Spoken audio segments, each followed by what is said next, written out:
All right, everybody, why don't we get started? Thanks for joining. Uh, Today's webinar is with Simulations Plus and Scott Siler. The title is Smart Clinical Development, How to Use QSP to Maximize the Value of GLP-1 Agonists. This is a very important topic in the world of drug discovery today. So the agenda is rules of engagement, housekeeping rules. I'm going to do a brief industry perspective. I posted it on LinkedIn before here. Then I'll introduce Scott and he's going to give his talk. Then we're going to just run a short poll for 30 seconds and then and we'll get into Q&A. So put your questions or your comments in the chat or the Q&A box. They're two different areas. The Q&A box is private only to us. The chat everybody sees. Even if you have to leave early and you want a question answered, put it in there. It's important because we're going to answer those questions and this is going to be recorded and you can come back and watch that. We will address all those questions. I don't think in the 5 years, we've never not answered a question. And like I mentioned, this will go on demand, so you could come back and see how that question gets answered at your convenience. So industry perspective, really quickly, 2015 Visioneers are consultants, marketers, and staffers. And we've grew up in this industry, in the R&D industry, in drug discovery, and informatics and IT. And we have grown significantly in 5 years. And we're very happy today to be working with Simulations Plus, a great company. So here's the latest on GLP-1 therapies. It's expanding rapidly beyond type 2 diabetes and obesity. And this is really a take-home message for everybody. New trials are showing potential in liver disease, respiratory disorders like COPD, and combination therapies. We're going to try to quickly cover a lot of this and kind of tee up Scott's talk. So Eli Lilly's, they have a non-peptide GLP-1 receptor agonist. It's in phase 3. It's showing good results, 8% average weight loss. The side effects include GI symptoms, but no significant liver issues. Novo Nordisk, CagriSema, a combination of semaglutide and cagrilintide, a GLP-1 and amylin receptor type combo. 20.4% weight loss in obesity patients over 68 weeks, 15.7% weight loss in type 2 diabetes patients. Another Novo drug, a dual GLP and amylin receptor agonist, both oral and injectable formulations in development. Phase 1b, 2a shows good safety and tolerability. Semaglutide for MASH. So 63% of MASH patients showed reduced liver inflammation and fat. This is a big deal for anybody in the world suffering with this. 37% showed improvement in liver fibrosis, and this study's just been published in the New England Journal of Medicine. And now here's a really interesting one, GLP-1 drugs for COPD. Early trials suggest that these like Wegovy, Zepbound may help COPD symptoms, especially beneficial in patients with diabetes or obesity. And then they're generating more data.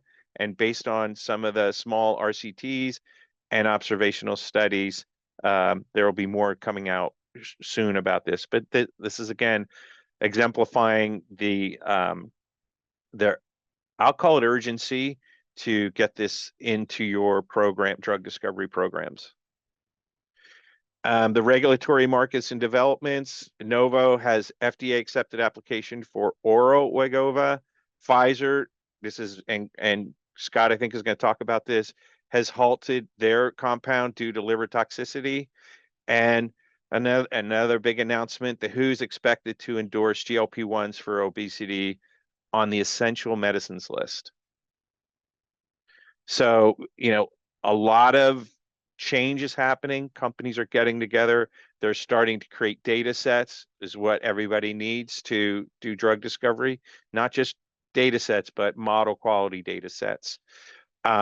Integration of clinical and multi-omic data, and then uncovered novel targets and support non-responder strategies. So in conclusion, therapeutic applications are expanding extremely fast.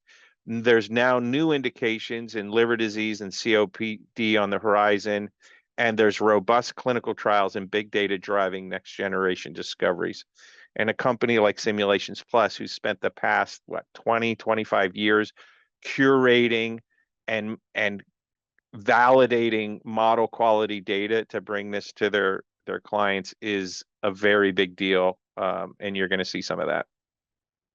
So Scott, Dr. Scott Siler, he's the Chief Science Officer at Simulations Plus for the QSP group. He leads QSP and QST efforts, including the development of their simulation that is used for NASH and IPF compounds. So very impressive. He's also contributed to the DILIsym, a leading QST model for evaluating drug-induced liver injury and over 80 compounds. Previously, Scott spent 12 years at Untitled, leading metabolism modeling projects and evaluating treatments for type 2 diabetes. He holds a PhD in nutrition from UC Berkeley and a BA in biochemistry and molecular biology from UC Santa Cruz. Scott's the real deal. He knows a lot. I've had great conversations with him. So Scott, I'm going to hand it over to you. Thank you, John. Let's see, get everything all squared away here. All right, and we're off and running. So I want to dive right in, just because in the interest of time, make sure that we get everything rolling here. We originally planned to really just focus on the obesity exclusively and the effects of GLP-1s. But as John referenced, and I'm sure we all saw in our news feeds, there was some pretty impactful news recently about oral GLP-1s. And we realized that given the timeliness of that news and this talk, really expanding the focus a little bit was warranted. So specifically, 2 Pfizer assets over the last 2 years or so, lotiglipron and more recently danuglipron, were terminated. And the details are in the public domain are relatively fuzzy, but in both cases, their presence of liver safety signals in clinical trials were cited. And what we've seen over the years on both the DILIsym, which we would call quantitative systems toxicology, and on the efficacy side, quantitative systems pharmacology, is the question often arises, is this a class effect or is this a compound effect? So everyone who is presently, and there are a number of companies, developing oral GLP-1 assets are asking themselves, are we also at risk as we continue our own clinical development with our own assets? We at Simulations Plus in the QSP, QST group are uniquely situated to answer the question not only about safety on the liver side, but also efficacy. And when we're talking about GLP-1s, beyond just the weight loss, we're always having to deal with the GI side effects, nausea, for instance.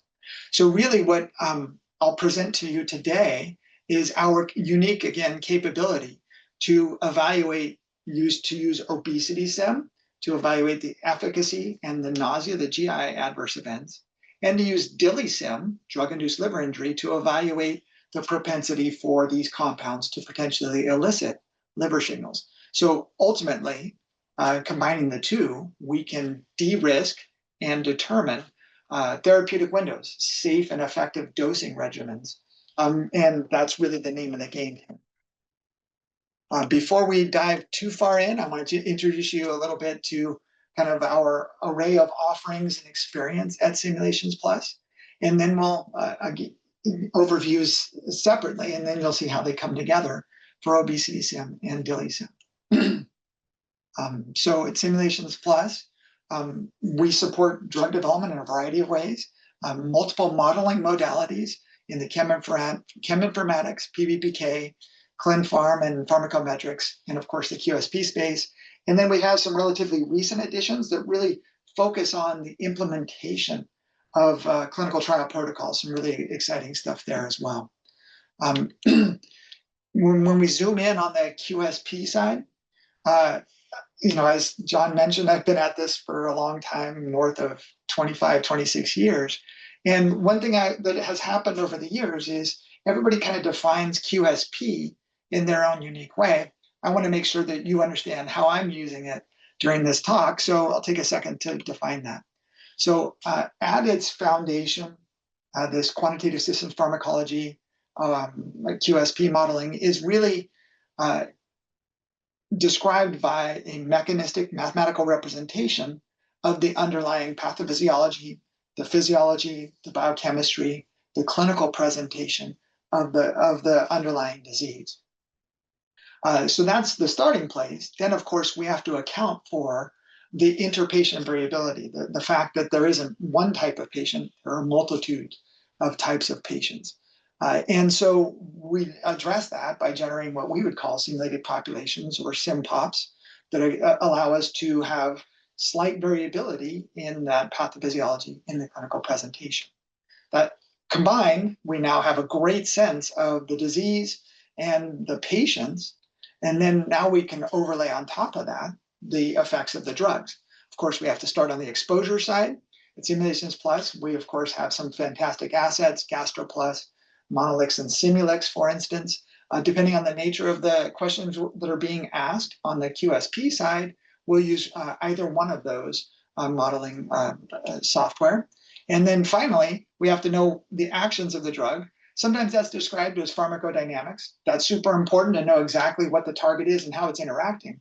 From a systems point of view, though, I would argue what's more important, perhaps, is how that PD, how that target interacts with the system. So really, I think that's best described as a mechanism of action. In pulling all those together, kind of in the center of that Venn diagram, we're able to then predict efficacy, adverse events, and potentially safety, depending on the nature of the question. We've applied this practice to a number of disease areas. We have a pretty substantial library, probably first in class amongst industry.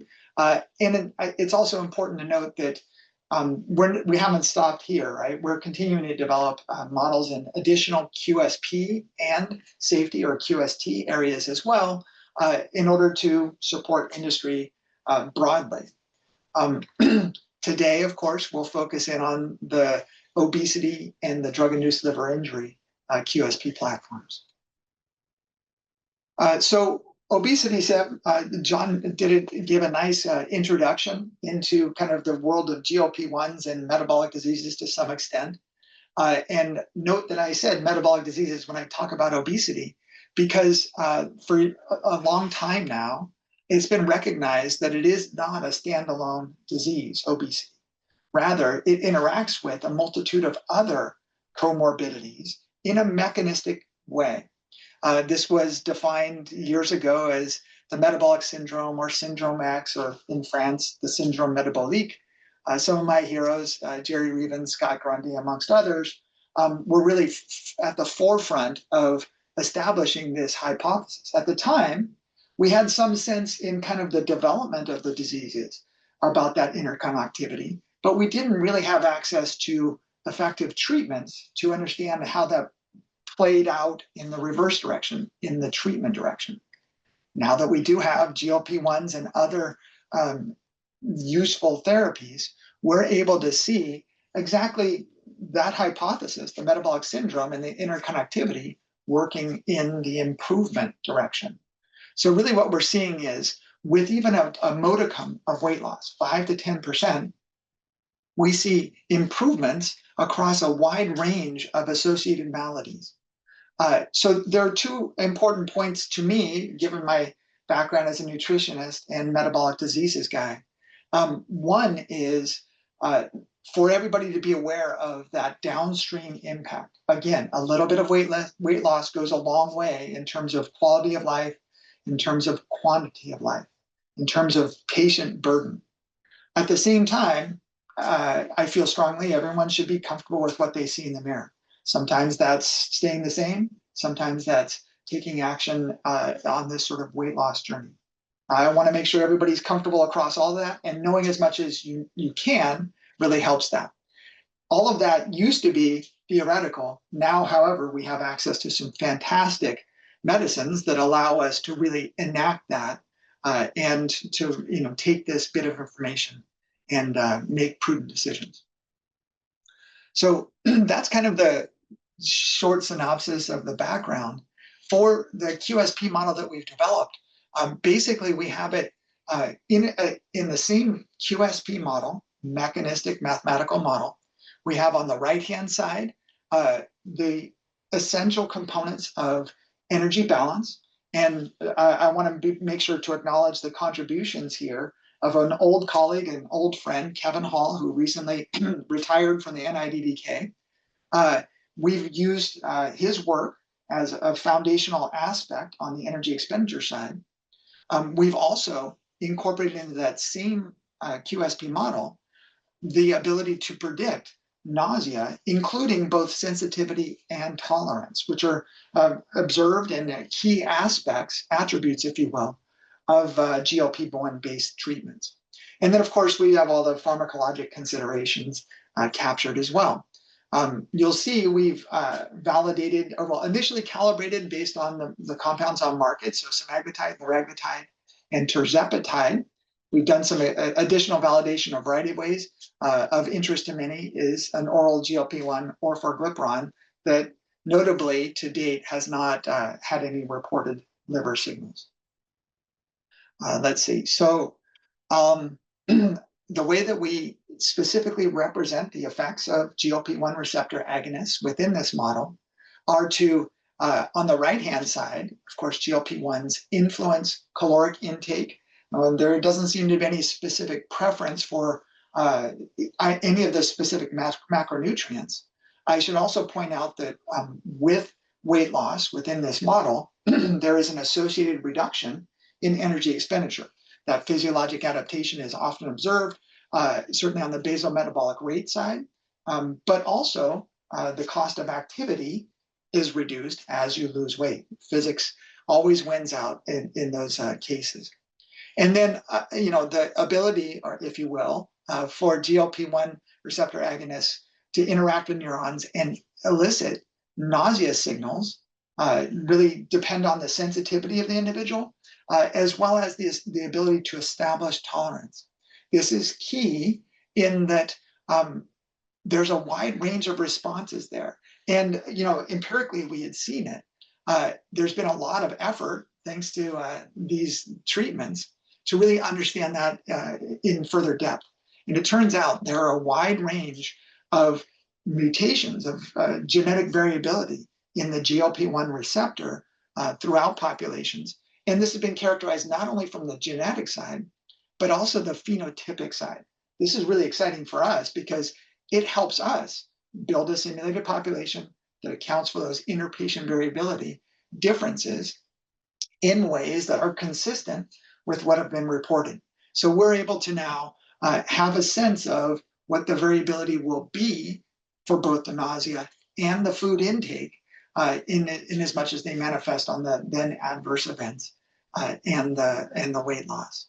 And so without getting into too much detail, again, we've essentially, based on the patients, we're able to determine kind of what that, again, the variability, based on that variability, what the sensitivity would be for a given patient, as well as the propensity and the timing for establishing tolerance. Interestingly, looking at kind of a retrospective exposure response sort of modeling for GLP-1 receptor agonists, what you'll find is that there are very distinctive differences that are time dependent on those ER relationships due to the presence of tolerance.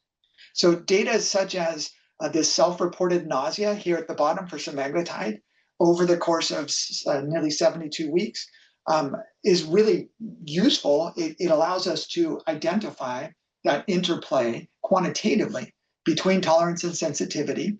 And just to kind of hammer that tolerance point home, the up-titration dosing scheme for semaglutide is completed around week 16. And yet, despite having consistent exposure, there's a decline in the reporting of patients experiencing nausea subsequently, and a clear illustration of that adaptation of tolerance. Interestingly, the dual agonists like tirzepatide that have GIP and GLP, there's some interactivity where GIP seems to accentuate the weight loss component, but mitigate the nausea component, be it tolerance or sensitivity. Mechanistically, we've represented each of those. Clearly, from a calibration point of view, we've done a great job of recapitulating the nausea aspects with this sensitivity and tolerance model. In addition to what I just showed you, we've done a great deal of calibration, validation, some true predictions as well. And this is, this list continues to grow over time as expected. The more data are available, the more the compounds we study, the more results we share. So I'll give you a glimpse at a little bit of more on the calibration side, as well as the validation. So with semaglutide, and you'll see it subsequently for tirzepatide simulations as well, we separated out the placebo and the active arm of the, the trials. And this is important because in obesity studies, all placebo patients are counseled to reduce their caloric intake roughly 200, 250 kcals per day, and to exercise 5 times a week. There's a wide range of compliance. And you can see on the left-hand side, we've captured that range of weight loss. On average, there's a bit of weight loss, which is appreciable. Also, interestingly, despite not including the active ingredient, there's a fair amount, a noticeable amount of self-reported nausea, what we sometimes refer to as the white coat effect. Then on the right-hand side, we then overlay the pharmacologic response on top of that placebo response. And you can see, again, we were able to recapitulate the results for the semaglutide trial in patients with obesity almost perfectly, whether it's the nausea or the weight loss. Now transitioning from the single agonist, injected agonist, to the dual agonist, tirzepatide, same layout. You can see it similarly. Again, a lot of comparability between the simulation results in red and the clinical data in black, whether it's on the placebo or the active arm. One notable difference between GLP and GIP, I should have pointed this out previously, is on the nausea side, where you can really see a dramatic reduction in the self-reporting of nausea. Now, this is the lowest dose, still abiding by an up-titration protocol as we transition from the 5 milligram final dose to the 10 milligram final dose, and then to the 15 milligram final dose.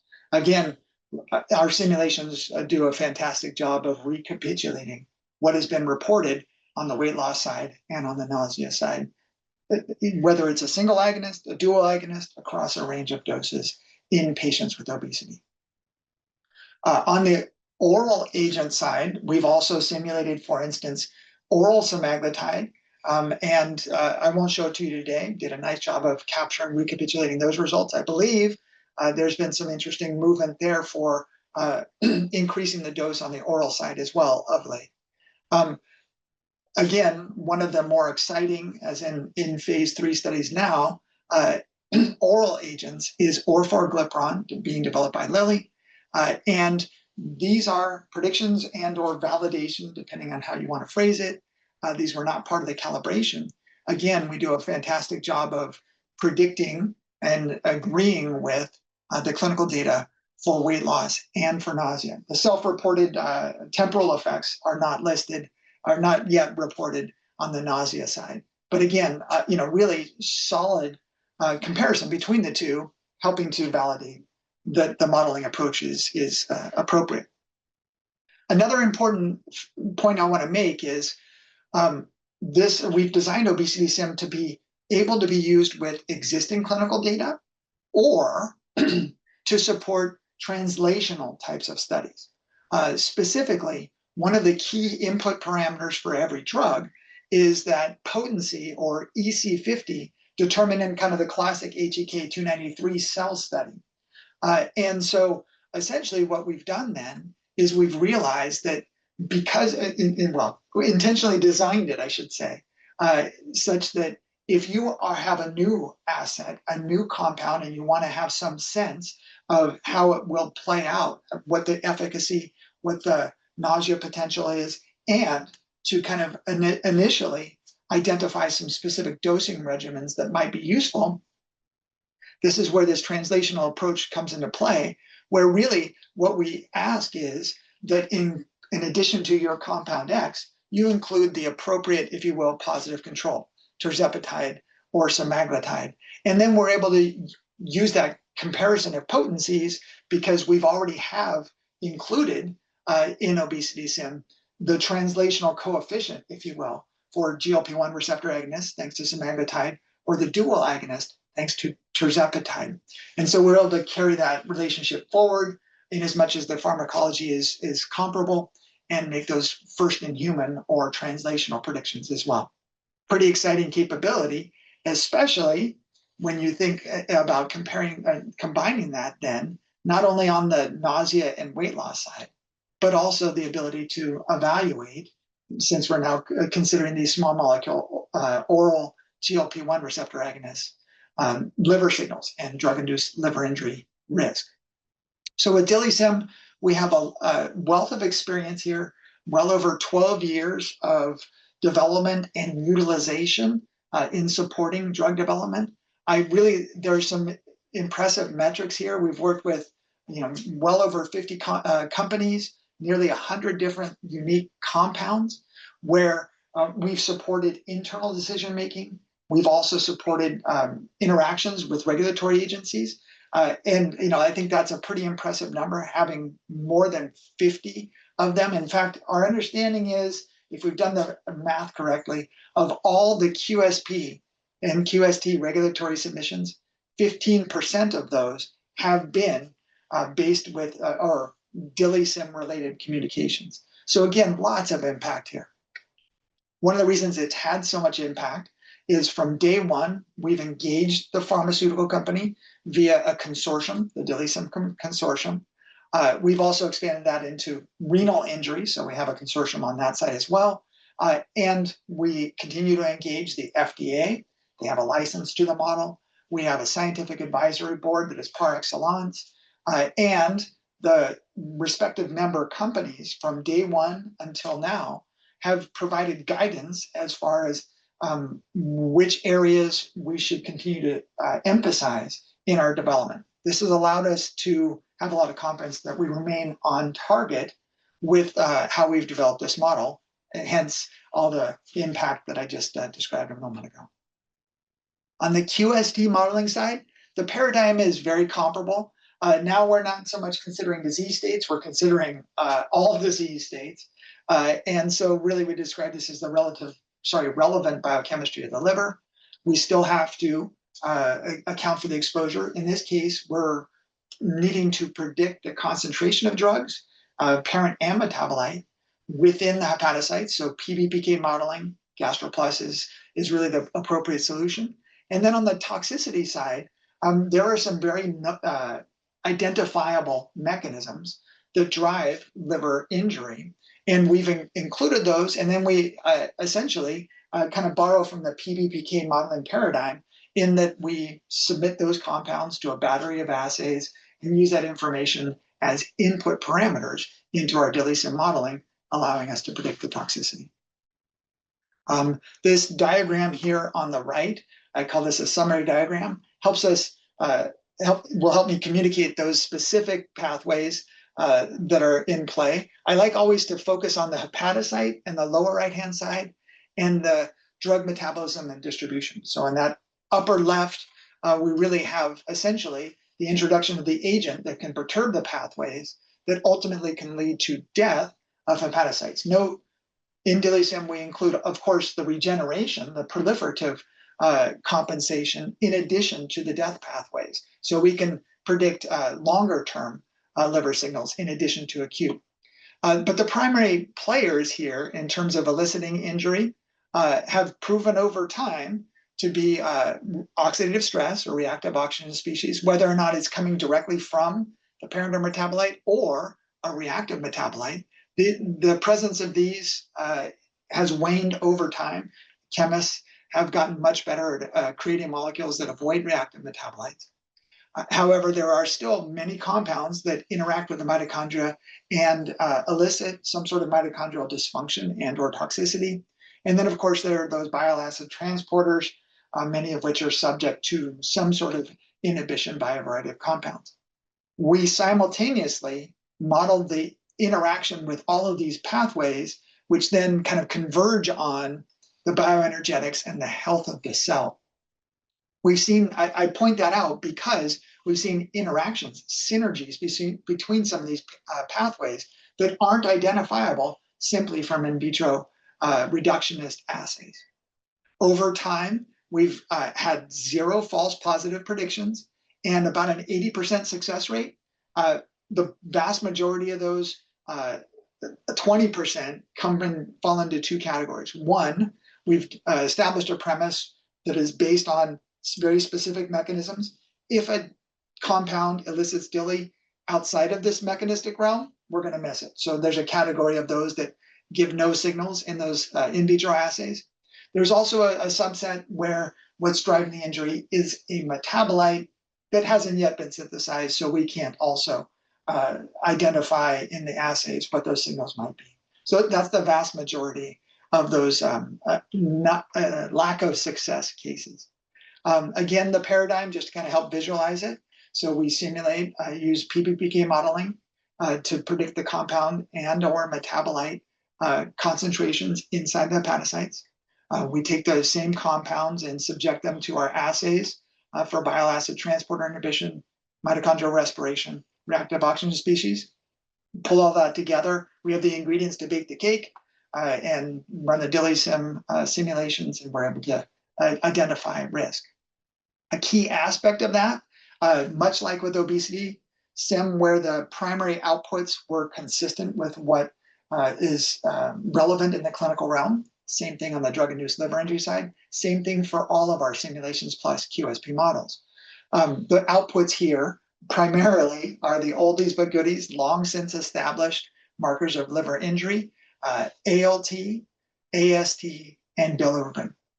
In addition, we are able to formulate results in ways that, for instance, the EDISH plot that really gives a sense of the magnitude of injury, the true risk of serious liver injury. We're also able to make predictions about some not very easily measurable aspects, but really insightful. For instance, how many hepatocytes, what fraction of the normal liver has been lost to injury? It gives a sense of the true clinical risk.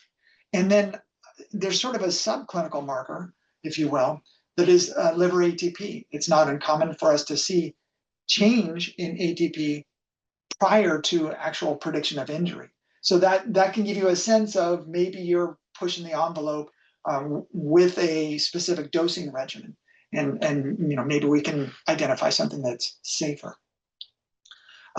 Already made this point. Our interactions with the regulatory agencies are pretty substantial. So much so that they've essentially added DILIsym to the list of non-clinical data that can be assessed by the DILI reviewers at FDA.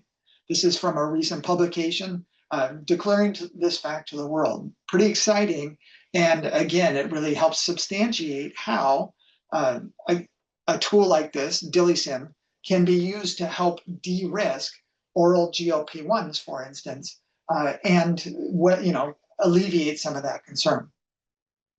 I'll take just a couple more minutes to give an example of a scenario that was very similar to this. In this case, it was treatments for migraines and the CGRP receptor antagonists / inhibitors, where the original, like the first compounds to enter this realm with this mechanism, talcajapan and MK3207, carried with them liver liabilities. From that point, every follow-on compound had something of a guilt by association, had to prove their innocence, if for nothing else, the drug developers needed to have some confidence on the safety side before progressing them. For all these various compounds, we basically, in collaboration with, in this case, Biohaven, went through the entirety of collecting the data, PBPK modeling, exposure, all of that, and then subjected them to simulations of a variety of different dosing paradigms, including the intended clinical dosing paradigms. In doing so, talcagipant, the one that had originally carried with it the liver signals, we also predicted that they would have that it would generate liver signals. This EDISH plot that has ALT on the bottom, bilirubin on the y-axis. If you're in the lower left quadrant, everything is safe. If you're in the upper right quadrant, which is known as the Hy's Law quadrant, that's where the risk of severe liver injury is high. And so sure enough, we predicted, consistent with what had been seen previously, talcagipant carried with it significant risk. However, at the dosing regimens that are shown here, all the other 4 compounds were safe. That was really important. We have evaluated a variety of other dosing dosing ranges, some of them prophylactic, some of them reactive. In the migraine world, the classic paradigm is you feel the onset of the migraine, you take the medication, but there are also dosing schemes given nearly every day. We evaluated all the above, established that safety window such that all 4 of those compounds made it all the way to market. And to some extent, the companies that developed them have given us some credit for providing the confidence to bring them forward. So again, as I think about this example, I'm really reminded of the current state of affairs with the oral GLP-1s. In that question, can we carry them forward confidently? Are we going to hit risk? Can we de-risk them? And can we identify safe dosing ranges that not only mitigate the nausea, and so we can retain patients, but also truly sidesteps the risk on the liver side. Clearly, I hope by now I've established those capabilities. In addition to the oral GLP-1s, as we treat obesity, I'll return back to what John's original point. I presented this slide in the early 2000s, early in my career, showing this interconnectivity with the metabolic syndrome. And for us, again, obesity is the gateway into being able to really use a variety of our existing platforms to link how weight loss provides improvements in health in a variety of different ways in these downstream areas. So this to us is really scientifically, health-wise, public health-wise, a clear next step is moving in this direction. And then more saliently for the here and now, I've described whether it's obesity and efficacy, DILIsym and safety. We have the ability to perform services projects, to license the software, all in service of then, in this case, supporting obesity drug development on the efficacy, adverse events, and safety side. So with that, I'll conclude. Thank you everyone for your attention and open the field for questions. Awesome. Great job, Scott. There's one question about DILIsym and the species. Have you guys been able to show a correlation between species and human clinical outcomes? In other words, you might start in a mouse or a rat, whatever, and you have all this data, but you're in the human model, and does it correlate? And are you guys able to show that with all the work that you've done and the data that you have and the algorithms you have, et cetera? Or is that something that you guys haven't stepped into?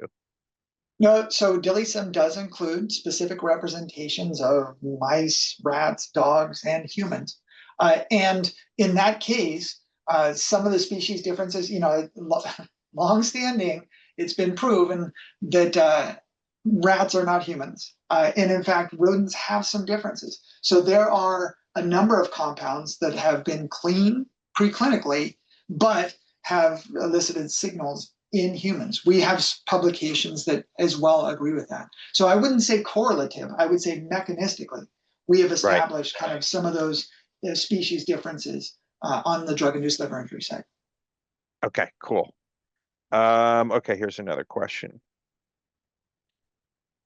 I apologize if I missed this. Could you clarify where the mechanistic characterization of GLP-1 is presented within the model in the first example? It appears to me that it primarily involves an empirical fitting of an EC50 and an Emax across different patients framed within a systems model of metabolism.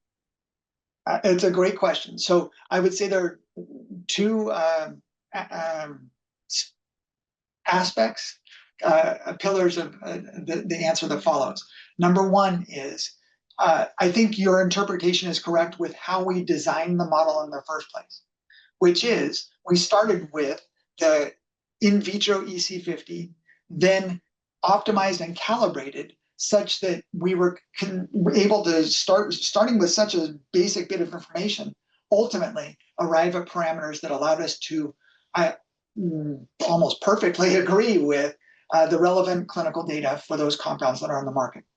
Then, with that system that has established all of those parameters, we're now able to rely on that as we extrapolate, as we move beyond, for instance, the orforglipron oral agent and our ability to predict weight loss and nausea there. We're doing more on the proprietary side, extending that a bit, but again, unable to share that because of proprietary considerations. So again, just to summarize, you're right, that's how we designed and calibrated the system in the first place.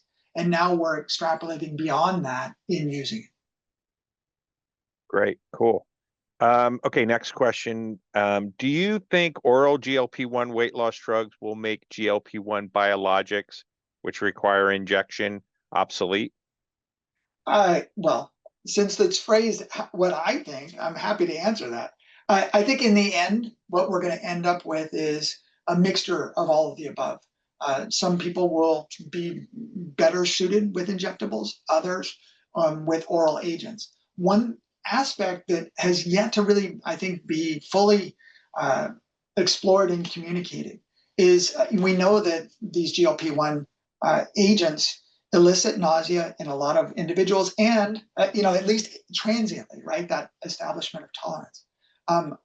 With the injectables, especially on a weekly schedule, you take that and then after 7 days, you've kind of, the tolerance is beginning to kick in. You still feel some motivation to take on schedule the next dose, perhaps delaying it a day or two. Whereas with an oral agent, the classic, anyone who's raised children know, if you make them take something that makes them feel bad, they're not going to want to take it. I think that has the potential to persist in adults as well. So if your oral agent causes nausea, maybe the next day you reconsider taking that agent. And so I would argue or expect that compliance, dosing adherence, would be reduced potentially with an oral agent. Still makes it effective if it's taken in frequently enough. But again, it depends on the folks, I think. All right, interesting. Any lessons learned from both Pfizer retired products from safety and efficacy perspectives? Were there any insightful ER, and in parentheses, efficacy and safety? There has been a really limited, this is not unusual, amount of information that's been made available to the public at this point. So I don't know that I have enough to really say. I think there was a lot of potential on the efficacy side with the bit that was released. As with most GLPs, and certainly Dano, I think Lada as well, was in development for a very long time, initially for type 2 diabetes, and then extending to obesity. So there was a lot of flight time there, a lot of potential there. It's disappointing for patients that those weren't able to make it all the way to market, although at the same time, it's better to not impose the safety potential risks. So in the end, the right decision was made. I can't really speak to the entirety of lessons learned without more information. Okay. Another question, how early in a program do you recommend the use of these tools for safety and efficacy, and how do the models evolve as the program progresses? It's another great question. On the OBESITYsym side, actually, in both cases, they are versatile enough to be used with compounds very early in development, but also to rely on kind of what is known on the if there are clinical data also available. I made the point with OBESITYsym how we're able to because for single agonists and dual agonists, we already have the translational coefficients in place. We're able to now rely on really fundamental, just in vitro. I should also point out, of course, we have to build PK models depending on the agent. And so we have to have enough information to do both of those, and then we can make predictions and really and a relatively early portion. Same thing with drug-induced liver injury. The inputs are not, we have to do the PK or PBPK modeling.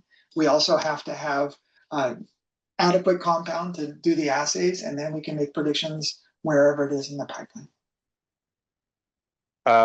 Insightful talk, Scott. Curious whether the platform accounts for gender differences with GLP-1 RA, as women experience nausea and vomiting at a higher rate than men. So on the gender side, specifically, the answer is no. But in as much as, and we do account for this to some extent, body composition at pre-treatment differs between men and women, we do capture that. And certainly, I say body composition because the volume of distribution obviously depends upon the size of the individual. Also, what's really very interesting consistently with the GLP-1 based treatments is that a covariate on the clearance is frequently the extent of is body weight, basically. So I'm going to extrapolate correlation to causation. My suspicion is that the adipose tissue itself plays a role in the clearance of these compounds, such that with weight loss, you get a change in exposure, thereby influencing the efficacy and the nausea risk. Again, in as much as there are differences between males and females, we account for all of that. But if you're asking about gender hormones, sex hormones, then no, we don't yet have that as part of the platform. All right. Another really good question. Can you use OBESITYsym to simulate different dosing up titration paradigms for both injected and oral treatments to identify the optimal balance between weight loss and nausea? It's a great question, and I apologize if I didn't make that point clearly enough at the beginning. That is a perfect use of OBESITYsym. We really need to know on the clinical side, the clinical practice side, the edict is slow and low. On the clinical trial side, it is how quickly can we get to the most meaningful and impactful dose, and without incurring risk and patients dropping out. Simulation is the ultimate way to do that. We can simulate the dosing and the response to dosing within OBESITYsym such that we can identify the most acceptable ones to carry forward into a clinical trial. Is the amylin receptor still a viable target? I know that early on the amylin had a lot of nausea, right, et cetera. Is that still a target of interest today? And I think we might have saw something in the industry perspective about it, but I was just curious what your thoughts are. Yeah, it's another great question. From the chatter I've heard, I think when appropriate dosing paradigms are explored, there is a fair amount of potential for it to not be such a strong elicitor of nausea. That, again, making it potentially another great candidate for inclusion in OBESITYsym. Okay. Oh, here's another question. Hi, are these tools able to define the safety profile of using multiple treatments in the same time, aka drug interactions? Yeah, another great question. So, for instance, I think this is probably more germane to DILIsym at this point, in that we are able to count within Simulations Plus, account for DDIs in a multitude of ways. Of course, GastroPlus can account for true hepatic or otherwise DDIs and make predictions there. And then with respect to risk for liver injury or hepatocyte damage, the coincidence of two compounds eliciting similar effects or interactive effects is something that we've done a multitude of times as well. So yes, we can account for all the above. I would, bringing it back to OBESITYsym, if we wanted to combine two different drugs with two different mechanisms, a la the dual agonists, clearly we've established the capability of doing that as well. All right. Oh, here's another one. Is a PBPK model required to do DILIsym modeling of oral GLP-1 RA compounds? Yes, the answer is yes. Now we can make some, if we want to be fully accurate or fully confident with our predictions, the PBPK model is the best way to do that. There are some more simplified approaches where the confidence will be a little bit lower. But at the same time, where do you stand on the tolerability? We're happy to work in collaboration with our clients to make those decisions. If, however, you think you're going to regulators, again, all the history that we have there, a full PBPK model will almost be demanded by regulators in those sorts of scenarios. Scott, because you're the how do I ask this? So nausea obviously is a big inhibitor of compliance in the use of some of these medicines. And one way is to develop a new medicine or drug that doesn't cause nausea, right? That would be that would be option one. But the option two would be what medicine could reduce the nausea to make it more pleasant. Are those two viable options going on in the industry today? I'll start with the latter, the anti-emesis sort of approach. I think to some extent it's being explored, but the fact that tirzepatide and semaglutide have such already a massive impact on the number of patients and the industry as a whole, I think minimizes the need for antiemetic agents. Okay. As far as there are also some treatments that are being explored that sidestep, yes, the potential concern for GI adverse events. For instance, there are compounds that are working on the energy expenditure side. So not engaging necessarily with neurons, but other components of whole body physiology to increase energy expenditure, either as a co-med or a separate monotherapy with little to no risk on those GI adverse events. All right. And I guess the question is, Scott, as an expert, how many metabolic disorders or diseases exist out there today? And where do you predict the clinical improvements coming in the near future? I know it's a very open-ended question, but I know you're an expert, so you're going to have an opinion on this. It's substantial. I mean, you cited COPD. There is no, to my knowledge, pathophysiologic link between adiposity and COPD, but the physical burden of not having the mass.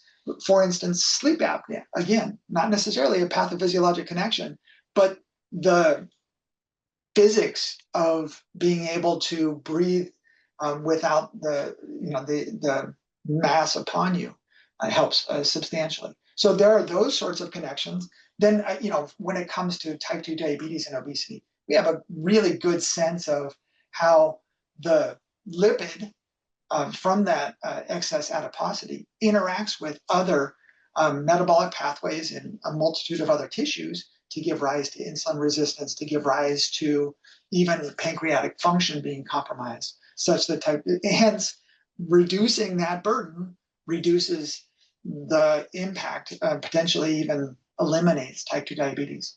At a recent conference, I saw something that was really profound in that patients with obesity, not yet type 2 diabetes, treated for, I want to say up to 2 years, maybe even 3 years with GLP-1 or dual GIP-GLP agonists, there were zero patients that progressed to type 2 diabetes. So the weight loss, also the fact that there's the potentiation of insulin secretion with these incretins, those two effects in combination essentially prevented patients from progressing.